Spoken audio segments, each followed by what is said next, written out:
बुरा जो देखन मैं चला, बुरा न मिलियो कोई, जो दिल देखा अपना, मुझसे बुरा न कोई।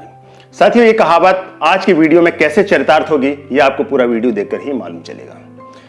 दोस्तों, आप देख रहे हैं डीके एवरीथिंग चैनल और मैं हूं आपका दोस्त दिलीप। आज का वीडियो बहुत ही रोमांचक, बहुत ही मजेदार और बहुत ही शानदार होने वाला है। जानते हैं क्यों? क्योंकि आज मेरे साथ बगल में मेरे बैठे हैं मेरे हमशक्ल, मेरे जुड़वा भाई, जो मेरे साथ सुर से सुर मिलाकर आपके साथ रूबरू होंगे। शायद आप इन्हें जानते भी हों। चलिए फिलहाल स्टार्ट करते हैं आज का वीडियो। मेरा आपसे निवेदन है कि जो भी मेरे चैनल के साथ नए जुड़े हैं, प्लीज मेरे चैनल को सब्सक्राइब जरूर कर दें और बेल आइकन को भी साथ में जरूर दबा दें, ताकि मेरे वीडियो के नोटिफिकेशंस आप तक जल्द से जल्द पहुंचते रहें और मेरा संदेश भी आप तक पहुंचता रहे, आप मुझसे अधिक से अधिक जुड़ सकें, ऐसे मैं आपसे अपेक्षा रखता हूं। साथियों, चलिए स्टार्ट करते हैं ये वीडियो।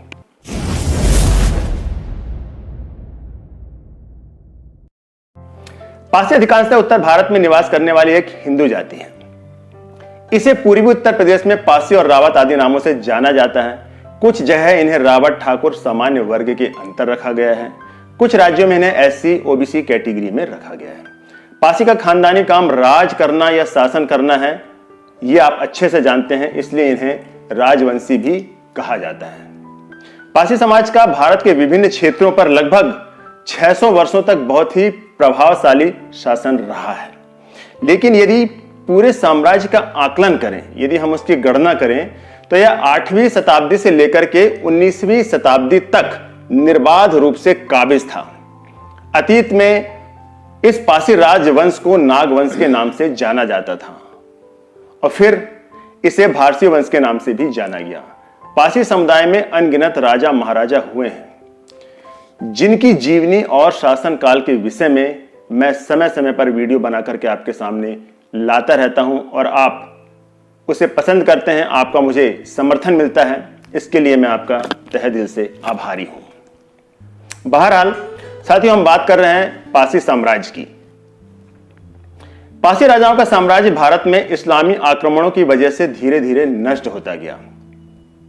पारसी साम्राज्य के नष्ट होने में गुलाम वंश, खिलजी वंश, तुगलक वंश, सैयद वंश, लोधी वंश और सरकी वंश के शासकों की बहुत महत्वपूर्ण भूमिका रही। इसके साथ साथ पारसी राजाओं का मुकाबला भारतीय स्थानीय राजपूत शासकों से भी अपने अपने वर्चस्व को लेकर समय समय पर होता रहा है।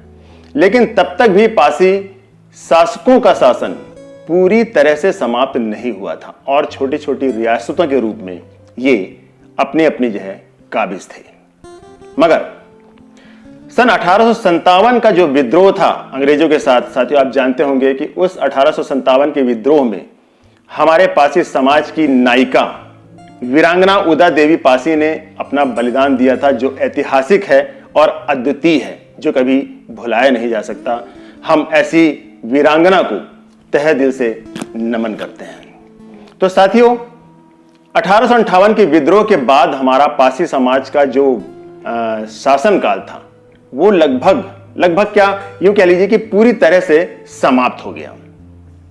पारसी समुदाय एक निर्भीक और वीर देशभक्त समाज था। पारसी समाज वफादारी का पर्याय माना जाता था। पारसी समाज ने देश के साथ कभी गद्दारी नहीं की। हाँ बिल्कुल, भले ही वो राजा से वनवासी, विमुक्त, घुमंतु और मेहनतकश मजदूर होकर और एक किसान बनकर अपने परिवार का जीवन यापन करने लगा, पारसी समाज के लोगों को अपना सम्मान अपने प्राणों से भी अधिक प्रिय था। वे अपनी आजादी और स्वाभिमान की रक्षा के लिए अपने सर्वस्व न्यौछावर करने के लिए सदैव तैयार रहते थे, जिससे हमारे ही देश के कुछ ऐसे समुदाय जो अंग्रेजों के चापलूस थे, उनके चमचे थे, उन्हें अपनी प्रतिष्ठा खतरे में पड़ती दिखाई देने लगी। यही कारण था कि अंग्रेजों ने ऐसे देशद्रोहियों के साथ साठगांठ करके अनेक जातियों के साथ इस विद्रोही कौम यानी पारसी समुदाय के ऊपर भी 1871 में एक घृणित कानून लगाकर पूरी तरह से इन्हें नजरबंद कर दिया और इनकी समस्त संपत्तियों को हड़प लिया। इन्हें समस्त अधिकारों से वंचित कर दिया, जिससे पारसी समुदाय निर्धन और कमजोर होकर देश की मुख्य धारा से कट गया। इस अंग्रेजी कानून से पारसी समुदाय के हालात बहुत ही खराब हो गए। इन्हें कथित समुदायों ने एक सोची समझी साजिश के तहत दलितों की श्रेणी में लाकर खड़ा कर दिया। यही एक वजह थी कि जब भारत शासन अधिनियम 1935 के अंतर्गत विभिन्न दलित और विमुक्त जातियों की सूची बनाई गई तो उसमें पारसी समुदाय को भी सूचीबद्ध कर दिया गया, जिस कारण से उसे आरक्षण का लाभ तो मिला, लेकिन दलितों की श्रेणी में शामिल हो जाने के कारण सारे समाज के और स्वयं पारसी समाज के मानस पटल पर उसके अपने अतीत का गौरवशाली राजसी इतिहास धीरे धीरे धूमिल होता चला गया और समाज की नई पीढ़ी ने अपने राजसी इतिहास पर विश्वास करना ही छोड़ दिया। वह स्वयं को दलित, पीड़ित और कमजोर समझने लगा, जबकि ऐसी बातों से उसका दूर दूर तक कोई संबंध ही नहीं है।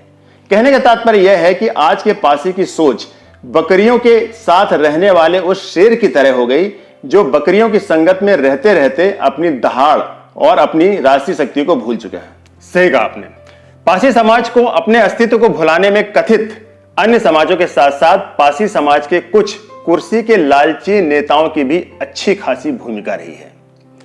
साथ ही अम्बेडकरवादी व बहुजन मिशनरियों ने इसमें आग में घी का काम किया और पारसी समाज यानी पारसी समाज के सदस्यों को, विशेषकर युवाओं को अपने संगठन में मिलाकर अपने संगठन की शक्ति बढ़ाने और नीला परचम फहराने के लिए पारसी समाज की गरिमा को खरीदने का एक प्रयास करना शुरू कर दिया और काफी हद तक वे सफल भी रहे।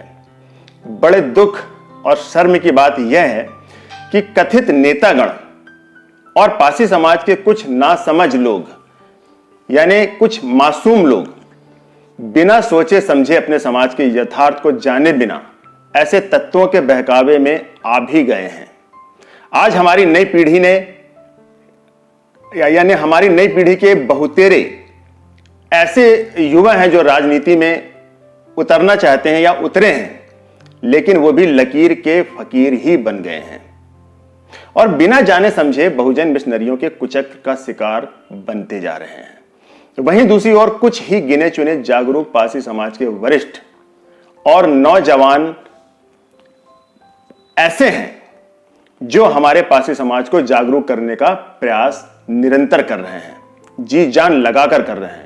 और मुझे यह बताते हुए बहुत खुशी भी हो रही है कि इस हमारे समाज को धीरे धीरे अपने राजसी अस्तित्व को जानने में और उसको पहचानने में सफलता भी मिल रही है।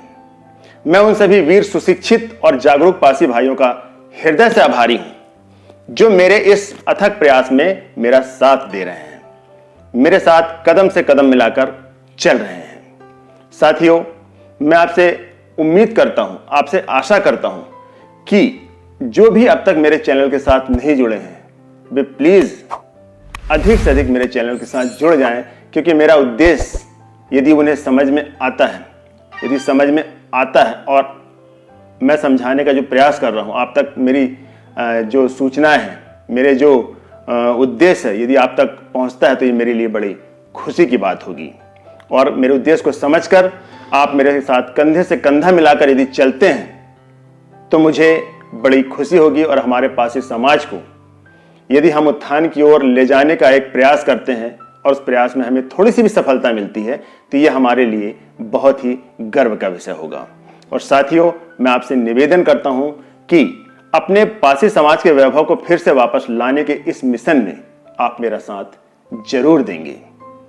साथियों, आज की वीडियो में बस इतना ही और मैं आशा करता हूं कि अगले वीडियो में आप मेरे साथ ज़्यादा से ज़्यादा, अब जो अभी की संख्या है उससे भी ज़्यादा जुड़ेंगे, ऐसा मैं आपसे ऐसी उम्मीद करता हूं और आशा करता हूं।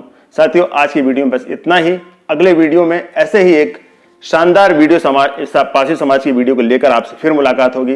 तब तक के लिए जय हिंद, जय पारसी समाज, जय भारत।